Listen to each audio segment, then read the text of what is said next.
చెయ్యరా? నేను ఉండగానే మీరు చేస్తారు సార్. ఉన్నారు కదా, మీరు పక్కనే ఉన్నాను సార్. అవకాశాలు కోల్పోతారండి.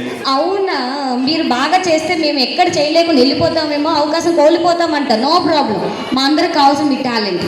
Ready song sir. Sir dance కాదు సార్, జస్ట్ ఫోటో స్టిల్స్ అవి. నిజంగా కెమెరామెన్ గారు ఫోటో స్టిల్సే కదా.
జడతో మనసు నాగేస్తున్నా